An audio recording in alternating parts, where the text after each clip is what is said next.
What is going on? Brian Carroll here, powerxstrength.com HQ.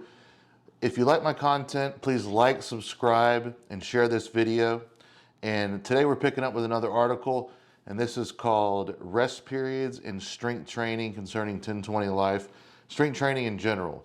So I wrote this article a long time ago on my website. I'm revisiting it now. I'm touching it up. So hit the link below, and I'm also going to link it over here for you to click on so you can read along as you listen to me talk today. So it's going to be about the same. My feelings are about the same as they were when I wrote this 8 years ago, but I'm going to give you a few other thoughts. So comes up a lot in strength training. How much time should I rest between sets? Here's the way I break it down for you. Now, if you're doing a main movement like a squat, a bench, a deadlift, an overhead press, or something that's kind of a heavy duty movement, I would wait till your heart rate comes down. I would wait something similar to how long you would wait in between meet attempts if you're trying to compete in powerlifting. But let me back up a couple steps.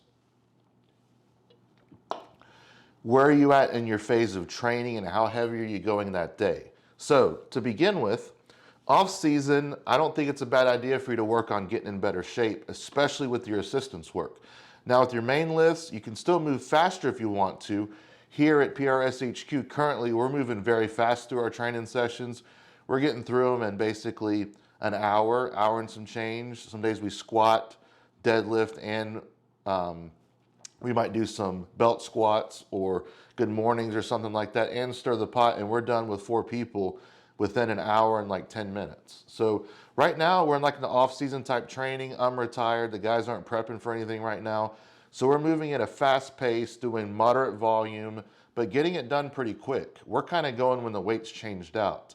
Now, once you move into like a pre-contest phase of training, when the lifts are heavier, the stakes are higher, and of course the intensity is higher, in every way, you want to wait and make sure you're completely rested and recovered, because what I don't want you to do is to rush and get under the bar when you're still fatigued from the set before and miss the lift. Now, what you need to consider when you're in pre-contest training is what meet are you going to do? How big is the meet? How big are the flights going to be? And how do they plan on splitting all that up? Because some flights can go quick, especially if they're all around the same weight. But if flights start at 135 and work their way up to the 4s in the middle of the flight, and then finally work their way up to like the 8s or 9s, and it's a slow process like that, then I would expect people to have a slower flight. You might have 20 minutes sometimes in between attempts. So as you're getting heavier, closer to the meet, I would suggest that you try to time your attempts for how they're going to go at a meet. If you're at a small meet, they're going to move fast. You better get used to moving quick and not taking so much rest, and then do the opposite of that if the meet's going to be bigger and move slower. Now, I get some things you're out of control. Sometimes meets move faster than they plan on or faster than you think. You got to roll with it, man. You can't really plan for anything like that if they throw a curveball at you. You just got to be able to adapt.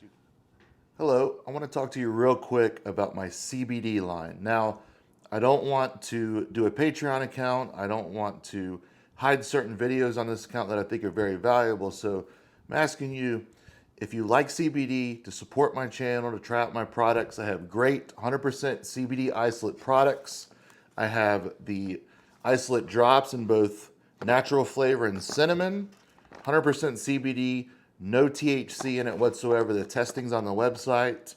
I also have a product called CryoFreeze, 1,000 milligrams of CBD isolate, no THC, mixed with a special menthol formula, similar to a BioFreeze, but with a gram of CBD in this. Then, of course, I have 4 different balms. I have a lemongrass balm, a sage balm, a lavender balm, and I have a natural balm. And these you use multiple times a day. They will help reduce your pain and take it away a little bit, or take the edge off. So if you like what I'm doing here on YouTube, please support me. The link's below for these products. Thank you so much. You can only plan for so much. Sometimes there's still curveballs and variables there. And so another reason why I think that you should take plenty of time between your main lifts when you're going heavy, especially when you're approaching a meet, is not just the meet timing, but you want this lift to be pristine for the meet, sharp, focused, because you're creating engrams. Engrams are your default motor pattern that are like hardwired into your brain, that they're what you're gonna do when you're not thinking about lifting or when you go to 100%. You're gonna do that same form, you're gonna repeat that same form that you've been practicing this whole time. So it's kind of a default motor pattern is what an engram is. What you don't wanna do is go into the bar fatigued and get sloppy with your squat or your bench or your deadlift, but for the sake of today, we're talking about the squat. You don't wanna get sloppy on that squat and be all over the place, moving around, loose under the bar, knees all over the place, shaking. You don't want that to be a normal thing for you. You don't want that to be the way your body remembers to lift in that fashion. So you want to create good engrams, good form every time, especially in training. I get you can't always have perfect form. I'm not ridiculous. I know this, but you want to have good form more times than not, especially if you want to lift at the upper echelon of powerlifting, or at least at the upper echelon of your potential that you have. You need to hone in your form and you need to dial it in. You need to practice it and practice it often, pristinely, every single time. Now, on the other hand, if you want to use your assistance work and you want to move really quick through that, you want to superset some of that stuff, great, do it. I would wait until it's not so compoundy movements, like once you're doing like dumbbell presses and pull downs and GHRs and that kind of stuff, stir the pot, carries. By all means, if you feel like it benefits you, then superset it. So if you only want to take 15 or 20 seconds in between sets with that, or you want to go back to back or take a minute, let's say you're taking 10 or 12 minutes between squats, move it down to like a minute or 30 seconds on your assistance work. If you're trying to get in shape, and I would advise do it away from your meet. Don't experiment with anything right before your meet. So if you go into the meet training that way and it's good for you, then great, do it. But always use the off season to experiment the timing of your lifts. And that's just not only for your assistance work, but for your main lifts too. So off season's the time to experiment. Don't fool around with this stuff. The pre-contest is the time you're gonna take what you learn from the off season and put it into play during pre-contest, and hopefully you've worked out the kinks by then. And that's the key. You don't want to be experimenting in pre-contest. If you want to have the failures, have as many of them away from pre-contest as possible into the off season. Have fun, experiment, but just remember that the pre-contest is not the time to be doing that. The off season is. Trust me, as someone who's experimented too many times and freaked with too many details right before a meet, I've learned my lesson the hard way. Don't be the same way.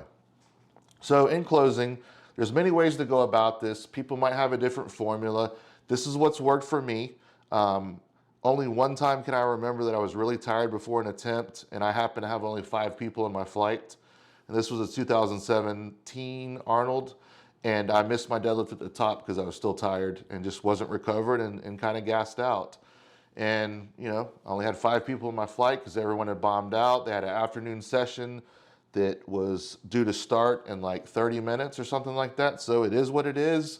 I couldn't have prepared for that any better. I was doing good all day, but that meet started running fast, and hey, it moved fast, and I wasn't ready to pull that third deadlift, unfortunately. So this isn't end all be all. Take what works for you, experiment in the off season, move slower on your main movements, move faster on your assistance work, especially in the off season, then dial it all in and have it ready for pre-contest, and try to line up your meet attempts and your time of attempts in training with the flow that you predict the meet will be. Thank you so much. Hope this helps. Have a great day. Thank you so much for watching today. Please subscribe, like, and share if you enjoyed this video, and have a wonderful day.